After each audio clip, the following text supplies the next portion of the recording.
What's going on, YouTube? I'm taking boxes from the TJ Knoll Hack the Box OSCP prep playlist and teaching you my own methodology for hacking. This is not just a walkthrough, but a free resource to teach you what to do, why you should do it, and how to arrive at the proper vector in the first place. A few tips for success in this video. Using the free resources below, you can refine your experience. There's a blog with the walkthrough and commands, a blog on methodology, and a free Notion template for your own assessment. Number two, comment on the videos. I will respond and clarify anything that doesn't make sense. Who knows? Someone else might have the same question that you do, and it might help someone else along the way as well. And lastly, make this video faster or slower based on what's most helpful to you. I know your time is valuable, so let's just dive right in. What's going on, YouTube? So let's go ahead and get started on Pandora. This box, I would say, is probably a medium box if you go about it the way that a lot of people typically do. I kind of took a different approach, so the way that I did it was kind of fun, but if you look up other videos as well, you might see a different approach. There's also a walkthrough within Hack the Box itself. So after you go ahead and get started, starting the box and then getting your VPN up and running first, you can obviously hit these walkthroughs here, go to download, and then look at the video posted by IPSec as well. There's some kind of fun command line kung fu that IPSec performs, so shout out to him for that. Again, just want it to be helpful, so I'm going to follow my own methodology here, and if you like it, great.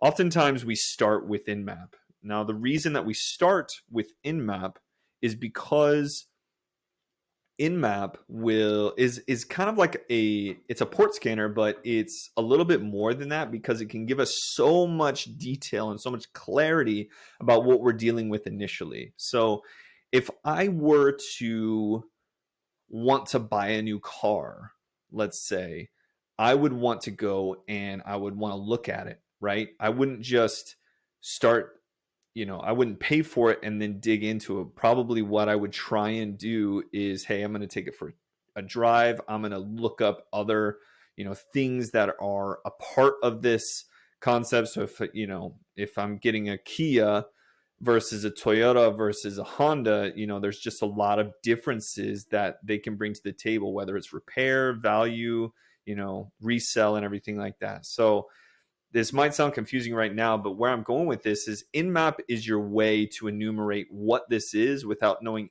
anything about it, right? It's your way to take it for a test drive. It's your way to, kind of interrogate this box to understand, okay, what ports are open on it, what applications is it running, what services and versions are those services, and how do I find out more information about this box so that I can make a educated guess as to what vector I need to chase down. So Nmap is probably the number one tool. If you're going to use a pen tester's toolkit and just Google, Nmap is probably number one because there's so much you can accomplish with just this one tool. So again, I would suggest going out to your notes. I linked a note in the description.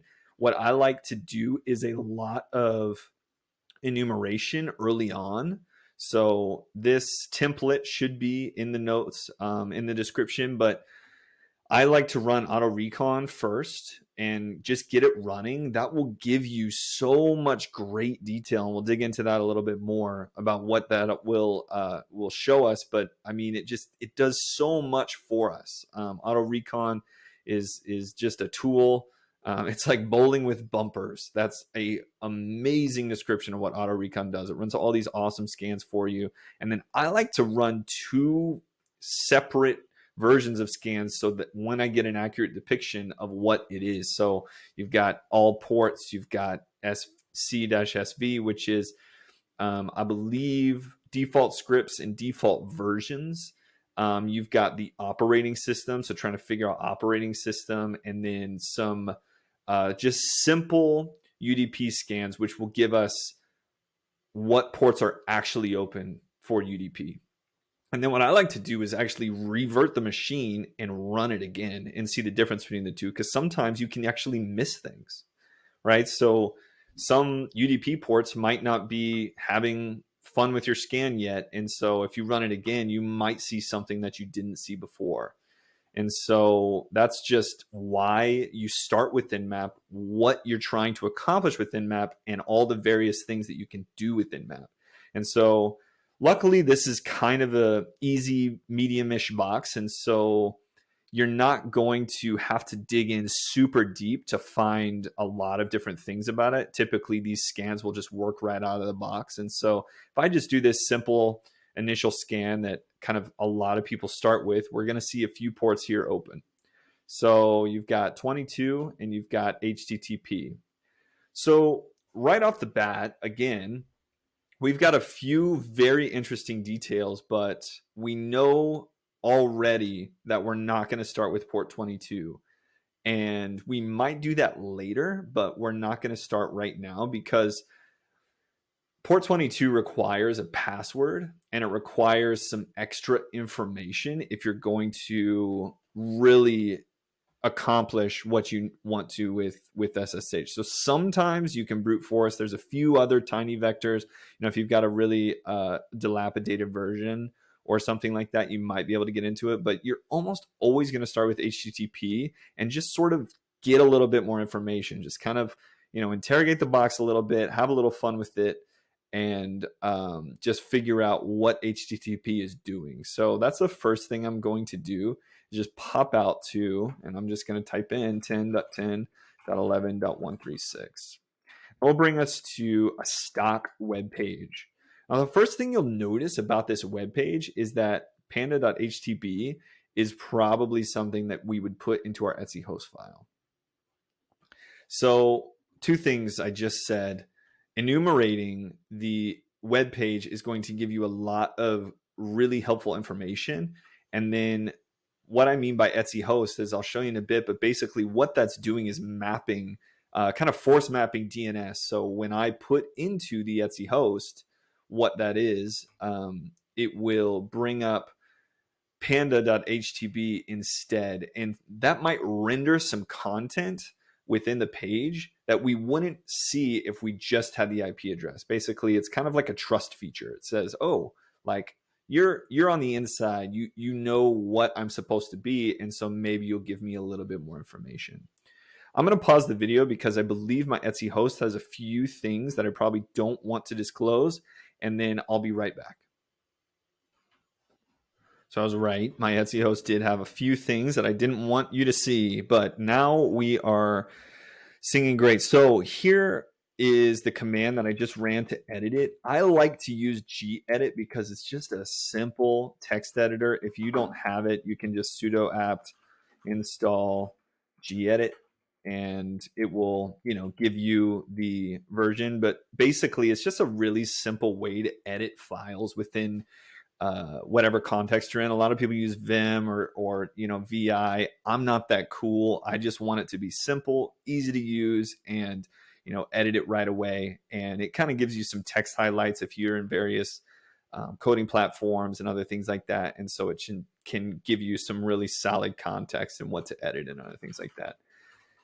So we're going to gedit Etsy host, and we're just going to add panda.htb to that. So gedit Etsy hosts. And again, if you are looking for the commands for this, it should all be in that link for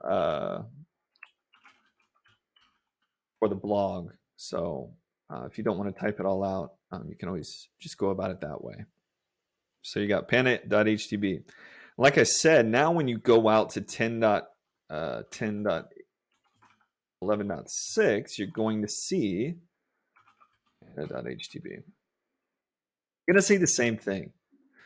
But again, it might, in other assessments and other things like that, it might render content that you otherwise wouldn't see. So always add, especially when doing a web assessment, wherever you can, that sort of manual Etsy host. Okay, so we're going to kind of dig into this a little bit. We're going to look around about us. There's a bunch of different pages. You can hit contact. You might, fill this out. I'm not going to fill this all out because I already know the vector, but in a normal assessment, you're going to try and intercept whatever you can, right? So this is going to send us a web form, and so we can always intercept that with Burp, Burp Suite and a handy web assessment tool, and sort of map that way. Another thing that you might accomplish here is to you can run dir search or GoBuster, and what you want to do is, again, this is going to be a part of the web assessment, but this dir search command will essentially recurse for a depth of 4 and look for your standard statuses. And what it's trying to do is recurse at various depths, so that I'm actually going to move into my web app and we're going to retype that out. But again, what it's trying to accomplish is it will go through comment.txt all the way through. And when it finds something, it hits comment.txt again and comment.txt again and comment.txt again. And so it's recursing at a depth of 4. And the reason that you want to do this is because you might find a login page, you might find an admin page, you might find something else that seems really interesting. And so go grab that command off the blog, run it, and you're going to see that it's trying to recurse through htaccess, HTML. You're getting some 403s back and all that good stuff.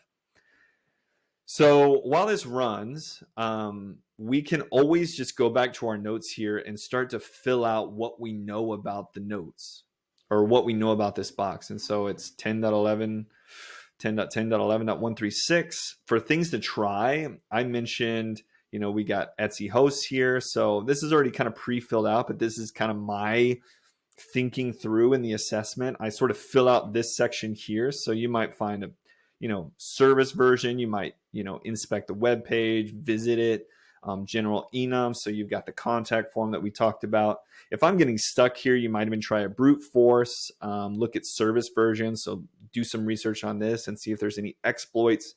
Right now, we're kind of, poking at all the normal things and not finding a lot of really, really solid information. And again, what we want to do is walk through those Nmap scans, especially auto recon, and not leaving our UDP scans out, and making sure that everything that we're doing stays in line with the idea that, hey, we don't know everything about this box yet. And sort of the methodology that you always want to follow is interrogating the box until you know that you know something, right? And without knowing that you know something, not spending too much time on it. So here's a mistake that a lot of people will make, especially beginners, on something like this, is they will interrogate the crud out of this. They'll spend an hour on this contact form, or they'll, pop into home and say, okay, panda.htb, what's that? Try manual, logins. They'll look up panda.htb exploits. They'll look up, what kind of symbol this is, right? You're just going so deep into a vector that you might not know is accurate yet.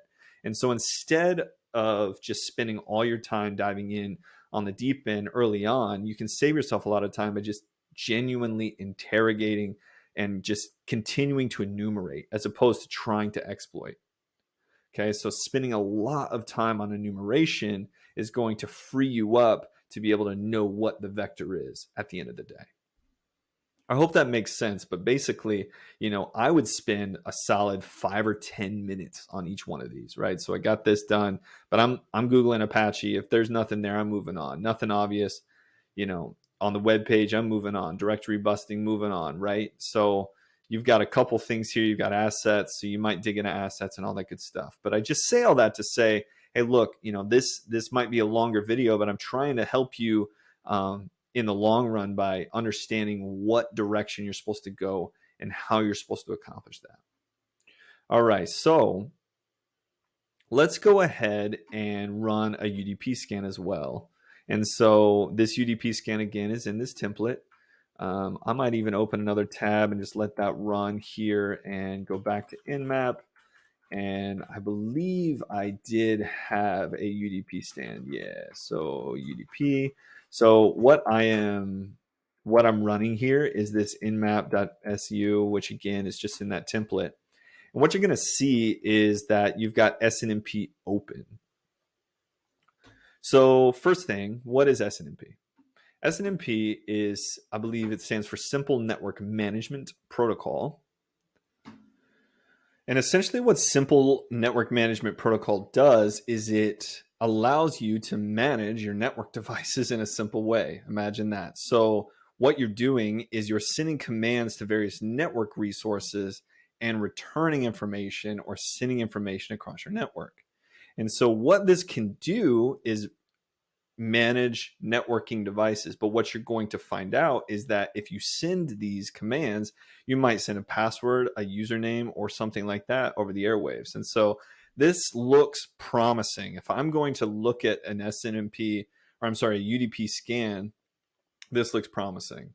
A little context about what the difference is between UDP and TCP. So TCP relies on 3 flags, or relies on a SYN, a SYNAC, and an ACK. And basically what that establishes is a real connection. It's for sure open, right? So HTTP 80, it's pretty definite that it's open. And the reason that we know that is because we sent a SYN flag saying, hey, are you alive? And they sent a SYNAC back saying, yes, I am alive. And then what it's expecting is an ACK, but we never send that back. And so basically they're just waiting for that ACK, but we know, oh, you're alive. Okay, port 81, port 82, and so on and so forth. With UDP, it's connectionless. So with SNMP in particular, it's sending beacons out every so often, or every, whenever you send the command, as opposed to establishing that connection. And so there's pros and cons to that, but one of the pros is that you don't have to create that connection and to establish that. And so it just sends out a command and says, yo, if you're alive, great. If not, no worries. I'm just going to keep sending this until I think it's wrong, or till I turn it off. And so by understanding that, we know a little bit more about what SNMP is.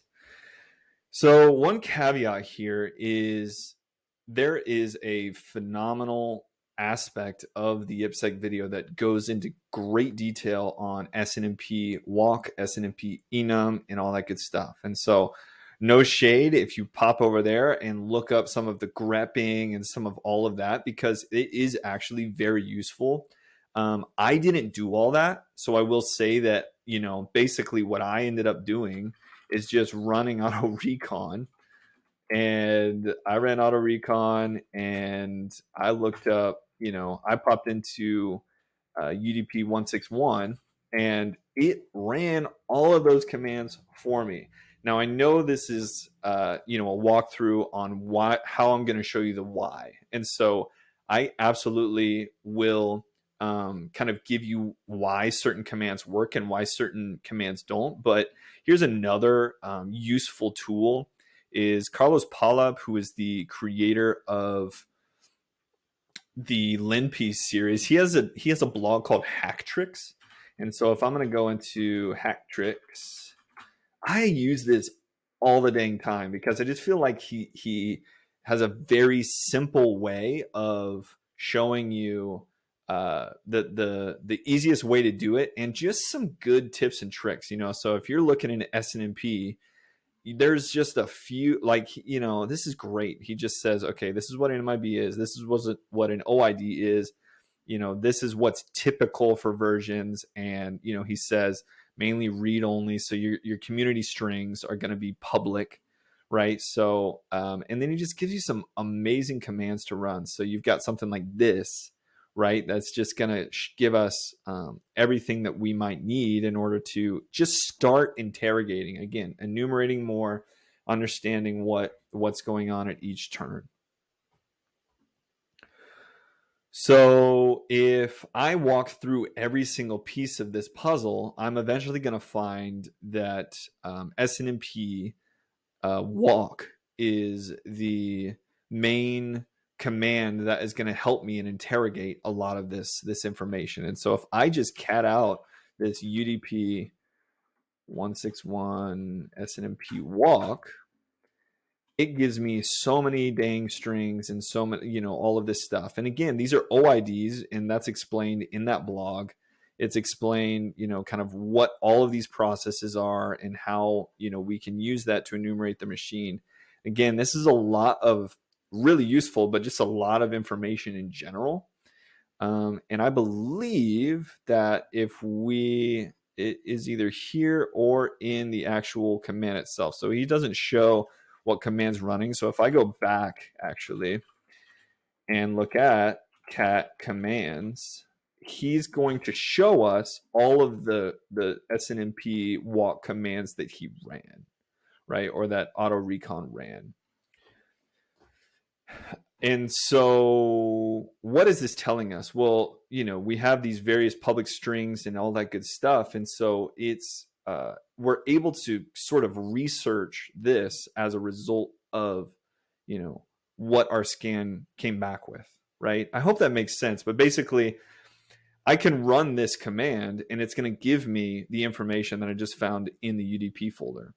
And that UDP folder has a ton of information regarding, OIDs and all of that good stuff. And so by doing that, I'm gaining all of the network information that I can possibly find from SNMP walk.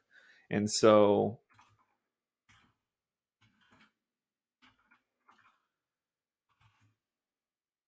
if I pop back in here again, we've got all of this awesome information. And so this is going to seem very daunting initially because this is basically the entire, this is a really robust SNMP walk enumeration. And, again, I would recommend looking at how to grep some of this information out, because these are all processes and tools and things that are running on the machine. And by looking at those processes, by looking at those, we're able to find out just a little bit more about it. It's running Linux, it's running this process, it's running this thing. Honestly, here's the case though, is I looked at this afterwards. I said, okay,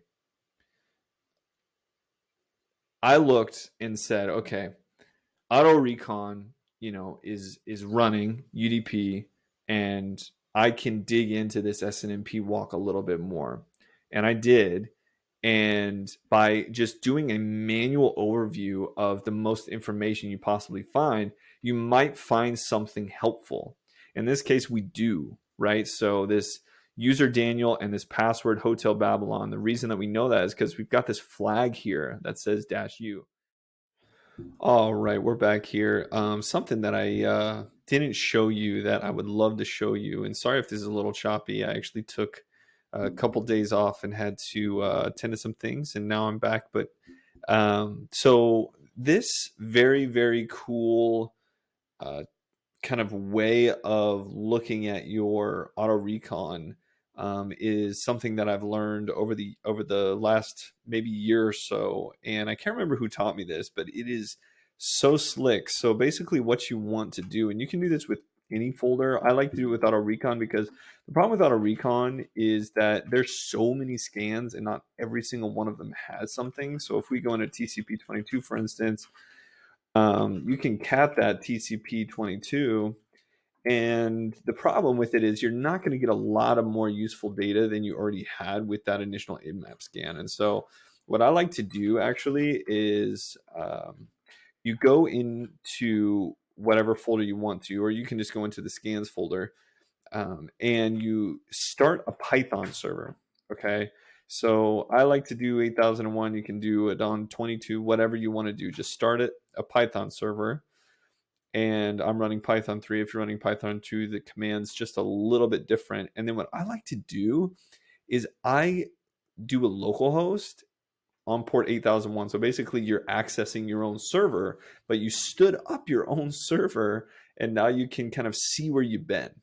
Okay, so I don't know why this is so hard for me, but I love this when I first found out, because I think it just simplified a lot of things for me. But basically what you're going to do then is enumerate through all of the active folders that you have. And again, if there were other ports that you're interested in, you would start in the scans folder. So 161 is a tool. SNMP walk is also a tool. This is kind of what we were digging into earlier before I walked away. And so you're seeing the same catted output that you would otherwise. But here's one of the really cool things is if I do something like a dash username,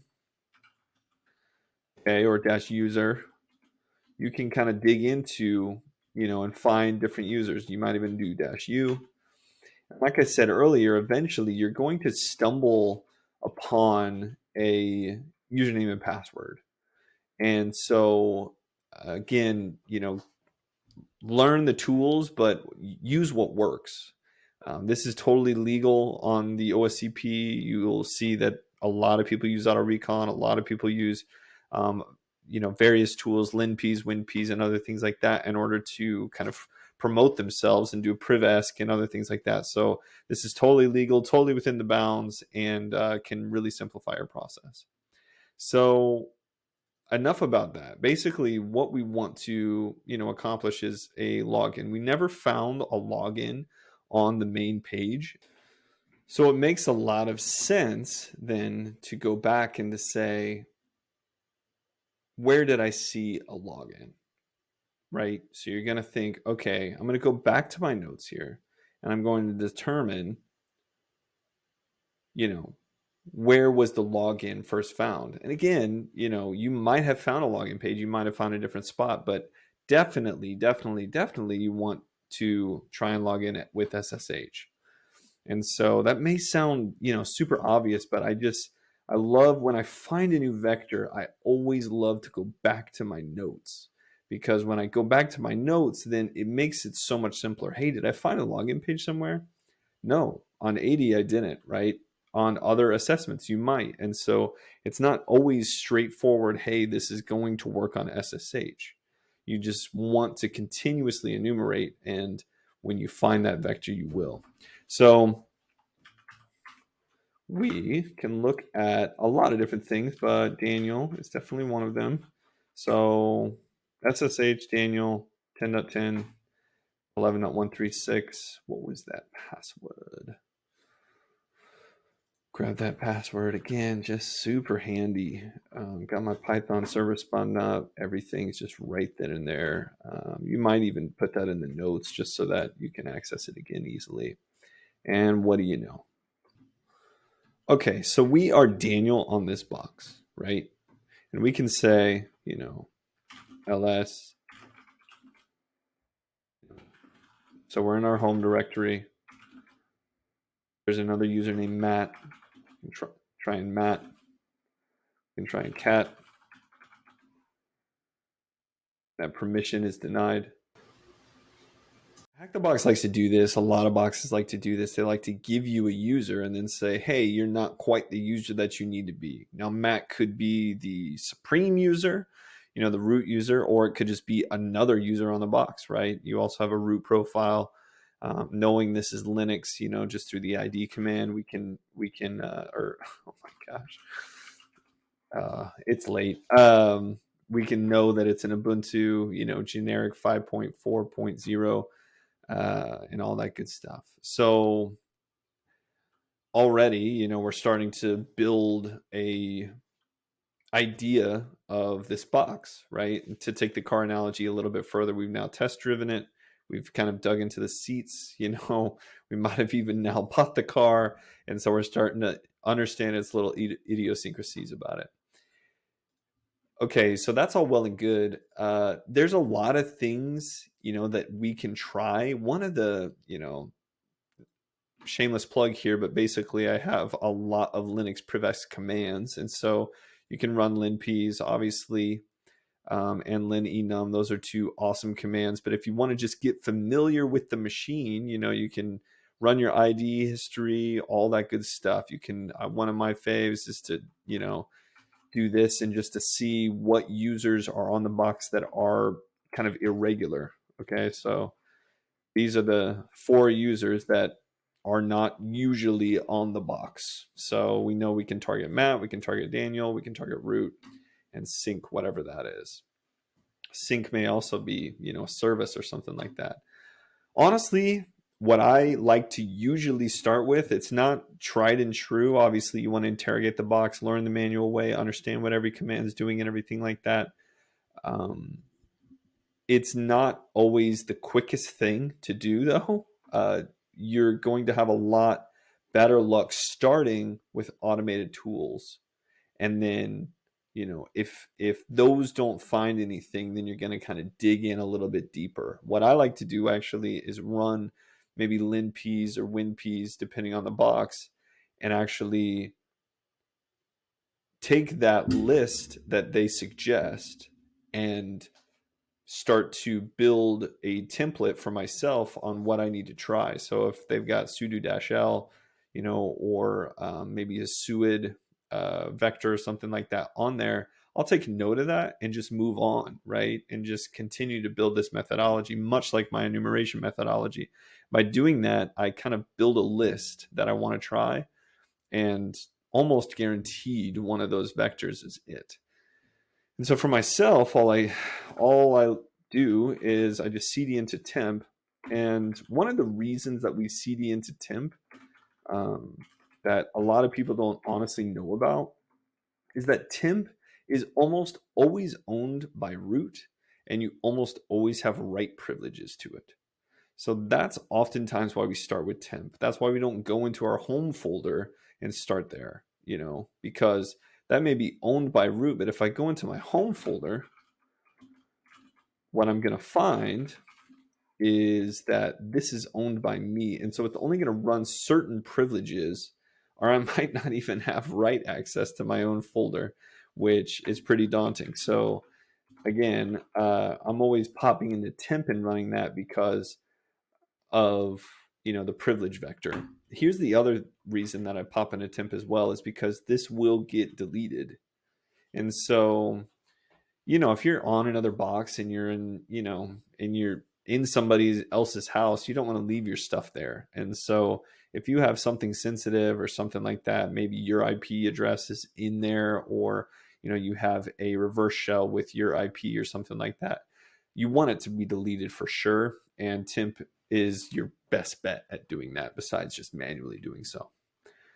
All right, that's it for temp. So I'm using Terminator, and what I like to do is just Control-Shift-0 or Control-Shift-O, and then I'll just CD into I think it's transfer, and then I move into my transfer folder here in my scripts folder, and I've got linps already pulled down. Again, shout out to Carlos Polyp. He's the guy that created linps. And so if I go into linps, sh, only because I don't want it to jump straight there, and I pop in here. Actually, if you just pop into P's, you will see the latest releases. And so here's your release here. You're just going to pull this down, pull it into a folder that you specify, and then I'm going to start my own Python server. I like to always do a Python server on port 80 when 80 is open, because I already have verification that this port is open, that it's working. That's oftentimes why people choose that port, right? Or you might choose port 22 as well. But it's just a higher likelihood that transfer is going to work, that it's going to work in your environment, and that it's something that will help you out with. And so I hope that makes sense. Again, comment if any of this doesn't make sense at all. I will absolutely reply. So now we're just going to wget, and I am going to wget my own IP, which is 14.2, and I am going to linps.sh, and it will output. And then always, always, always, always, always, you want to chmod plus x linps.sh. If I don't chmod plus x, it won't execute. That's what chmod does. So I will /linps.sh, and now you're running. So I'm going to kill this. We're going to let linps run, and I'll meet you back here. All right, so linps just finished running. We've got all of these really fun things. So linps likes to use color coding in order to kind of show you what vector it thinks it's accurate. obviously there's a lot of red here. So if we go through the manual check route, we're going to probably have a lot to do. And so I always like to start at the top and just kind of work my way down. So the first thing it sees is this CVE 2021 40 dash, or yeah, 2021 4034. So usually when it has this, it says itself 95% surety that it's a privilege escalation vector. That's not always true. Okay. So I will caveat with that. I don't always find that to be true. But regardless, with all this great information, again, we're going to write all this down. We're going to make sure that we're enumerating properly. We're going to be looking into all of these various kind of privileged escalation vectors to start with. Cron jobs, you've got a lot of really, really juicy information to start with. But because this is a walkthrough, I'm going to save us some time and just kind of push into that vector. So you've got CVE dash, and we're going to just type in exploit here. So 4034. So this is a poll kit privesc.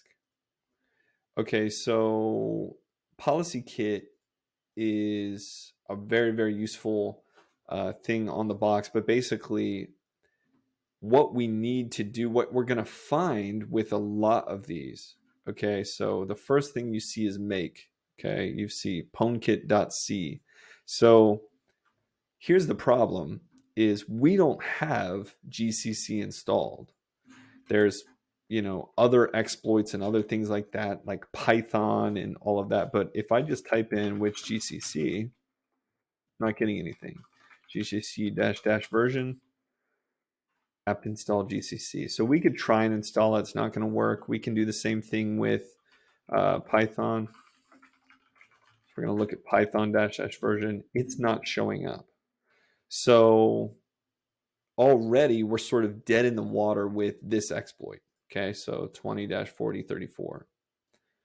But if I type in another really, really useful thing, almost always, like without question, exploit DB, GitHub, and exploit are going to be, especially when privesking or trying to find an exploit, if you use those three keywords and you have a good thing, so an Apache version or a vulnerable PHP version or whatever it may be, it's almost always going to give you that useful information on the first page. That's not, it's a kind of Carlos Polyp rule.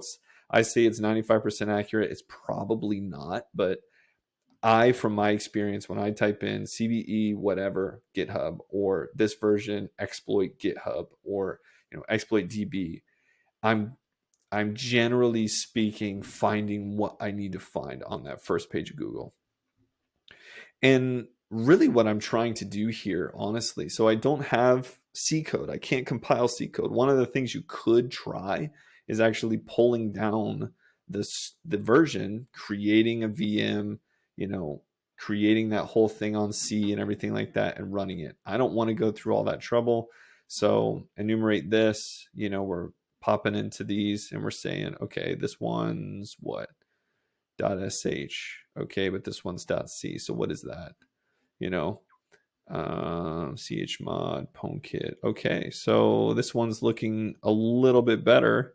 So we can save that one. Why don't we also Control C for, I believe, yeah. So you got make here.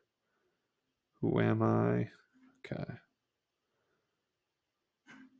Yep. So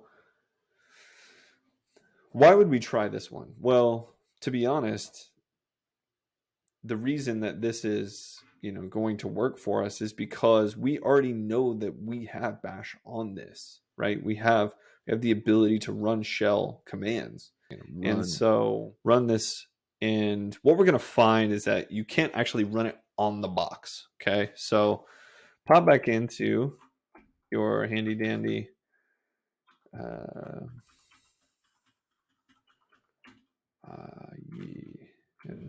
I'm going to just type go in exploits. I think I already have it, but pulling down this command will not work. We're going to have to take this command in order to bust it out manually. That's okay, you know, honestly. And so I'm just going to curl this. It's going to create an exploit called pwnKit. I'm going to start my Python server right back up. And then we are going to wget same command here. And actually, I could have probably just hit right up there, but that's okay. And it's called pwnKit. Okay, so we got it. Always remember chmod plus x pwnKit. And then just run it. Okay, so this is very anticlimactic, but it gives us root. Okay, so again, really awesome tutorial on Hack the Box IPsec channel as well. They show you a different way to go about it. Again, this is just very anticlimactic. Just basically boot to root, find the password, and you're good to go. A few things we learned here. Obviously, you don't want to SNMP shootout commands. Looks like it's in clear text unless you're setting something up to mitigate that. And then obviously you always want to update your versions because pwnKit is very, very vulnerable and a lot of people like to target that. So go ahead and pop into root. You might even pop into mat and let's see here.